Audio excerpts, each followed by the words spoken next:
அனைவருக்கும் வணக்கம் மக்களே. சற்றுமுன் கிடைத்த முக்கிய அறிவிப்பு என்ன சொல்லியிருக்காங்கன்னா, மழை இன்னொரு ரவுண்டுக்கு இருக்குது. வார்னிங் கொடுத்த வானிலை ஆய்வு மையம். உஷார் மக்களே, இதை பற்றி தான் இந்த செய்தி குறிப்பில் பார்க்க போகிறோம். அதை பார்த்தீங்கன்னா இன்னும் எந்தெந்த மாவட்டத்துக்கு அதிகமான கனமழை மற்றும் குறைவான மழை பொழிவை தரப்போது தான் இந்த செய்தி குறிப்பில் பிரீஃபாக மற்றும் சுருக்கமாக பார்க்க போகிற மக்களே. அதுக்கு முன்னாடி நம்மளோட சேனலுக்கு தான் வந்திருக்கீங்கன்னா மறக்காமல் சப்ஸ்கிரைப் பண்ணிக்கோங்க. பக்கத்தில் இருக்க பெல் ஐக்கனை கிளிக் பண்ணி ஆல்ரெடி பண்ணிக்கோங்க. அண்ட் முக்கியமான விஷயம், வீடியோ ஸ்கிப் பண்ண பாருங்கள். அப்போ தான் நான் சொல்கிற தகவல்ன்ட்டு உங்களுக்கு வந்து மனசு. இப்போ வாங்க வீடியோக்குள்ளே பார்க்கலாம்.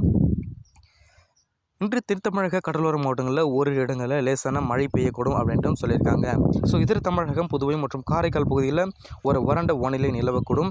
நீலகிரி, திண்டுக்கல், சேலம், ஈரோடு, கிருஷ்ணகிரி, தருமபுரி, திருப்பத்தூர் மற்றும் வேலூர், ராணிப்பேட்டை மாவட்டங்களில் ஓரிரு இடங்களில் அதிகாலை வேளையில் மிதமான பனிமூட்டம் காணப்படும் அப்படின்ட்டும் சொல்லியிருக்காங்க.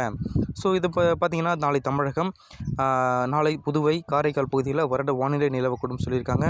ஸோ குறிப்பாக தருமபுரி, வேலூர், ராணிப்பேட்டை மாவட்டங்களில், குறிப்பாக புதுவையிலையும் ஓரிரு இடங்களில் அதிகாலை வேளையில் மிதமான பனிமூட்டம் காணப்படும் சொல்ல வராங்க.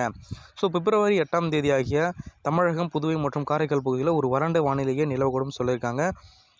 அதுக்கப்புறம் பார்த்திங்கன்னா என்ன சொல்ல வராங்கன்னா, சேலம், ஈரோடு, கிருஷ்ணகிரி, தருமபுரி, திருப்பத்தூர், வேலூர் மாவட்டங்களில் ஓரிரு இடத்துல லேசான மழை வந்து பெய்ய வாய்ப்பு இருப்பதாக சொல்ல வராங்க. ஸோ 9ஆம் தேதியிலேருந்து 10ஆம் தேதி தமிழகத்தில் ஈரோடு, கிருஷ்ணகிரி, நீலகிரி, திண்டுக்கல், திருப்பத்தூர், வேலூர், ராணிப்பேட்டை மாவட்டங்களில் ஓரிரு இடங்களில் அதிகாலை வேளையில் மிதமான பனிமூட்டம் காணப்படும் அப்படின்ட்டும் சொல்ல வராங்க மக்களே.